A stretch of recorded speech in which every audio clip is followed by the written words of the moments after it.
In recent months, there have been more cases of non-citizens who have been convicted of serious crimes in Canada receiving lenient sentences in order to avoid deportation. Here are but a few.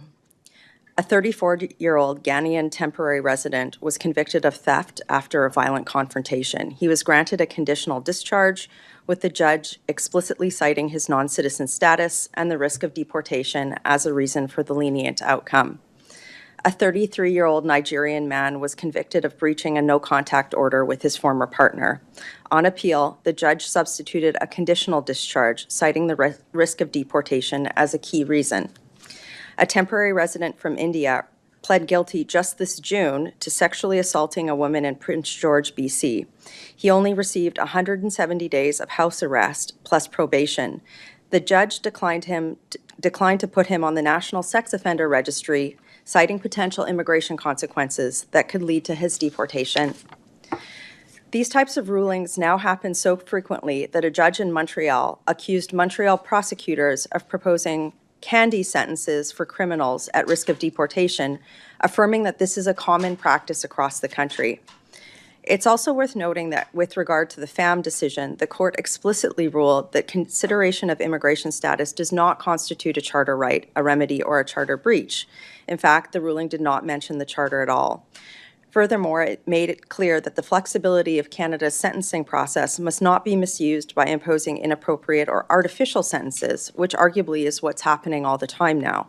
Doing so would circumvent Parliament's will, as reflected in longstanding immigration law, which requires that a non-citizen convicted of serious crime in Canada must be deported. That law is there for a reason. Giving non-citizens who have been convicted of serious crimes in Canada lenient sentences to avoid deportation creates a two-tier justice system where Canadian citizens are given harsher sentences than non-citizens who broke our laws. Not only is this hostile to the common good, but it sends a clear message to non-citizens, and that message is this: it's okay to break Canada's laws with impunity because non-citizens can stay in our country, cities, and communities even if they commit serious crimes like sexual assaults.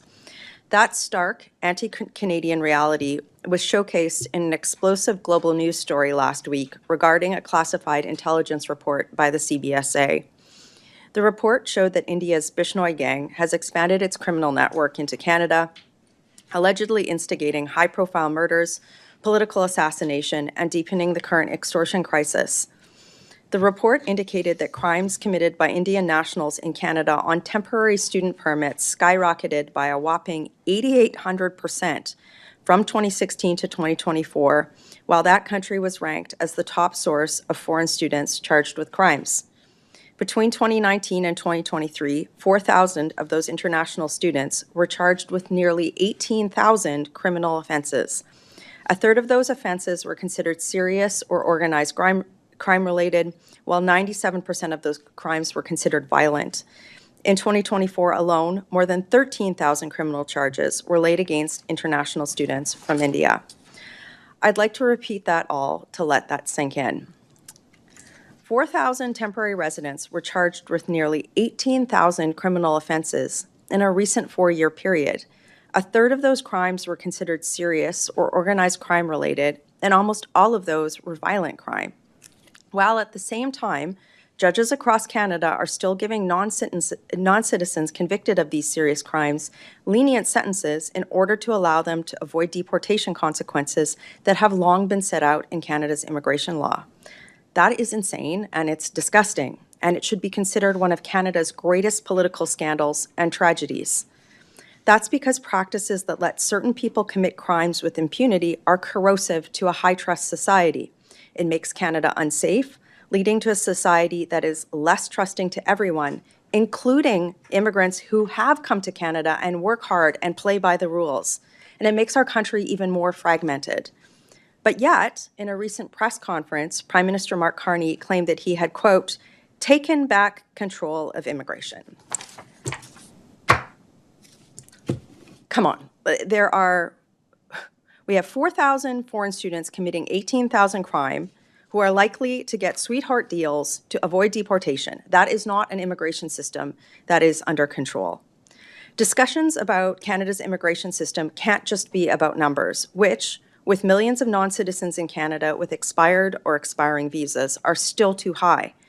We must also ensure that our immigration system preserves a high-trust society that respects our laws and that new immigrants are able to integrate into. That necessitates one law for all.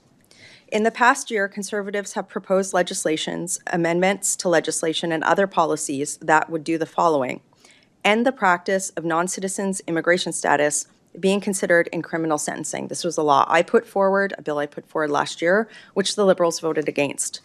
Restoring real and full security and criminal vetting of foreign students and workers, amending the definition of serious criminality in the Immigration Refugee Protection Act to ensure serious crimes face serious consequences, ensuring ministers issue detention orders and law enforcement issues warrants when someone poses a risk to public safety, penalizing lies and fraud in immigration application, firm deadlines for judicial review processes, and transparent reporting requirements on warrants and deportations that Canadians can review.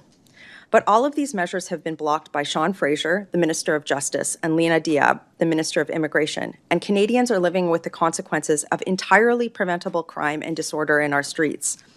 Fixing these problems is not a difficult proposition. Change the criminal code. It only takes one line to stop the practice of non-citizens convicted of serious crimes from getting lenient sentences in order to avoid deportation. Implement better screening processes for immigrants, as the Auditor General herself recommended earlier this year, and change other laws to ensure that if a non-citizen is convicted of a serious crime, they are punished and then deported. It's worth noting that Sean Fraser, as Justice Minister, is blocking some of these changes after being the Immigration Minister who issued nearly 1 million foreign student permits with the housing, jobs, and healthcare system didn't have the capacity to absorb. And Lenient Diab has done nothing to push him or the Prime Minister to put an end to this type of disorder. Earlier this year, the Auditor General found widespread, rampant fraud in the foreign student processing system.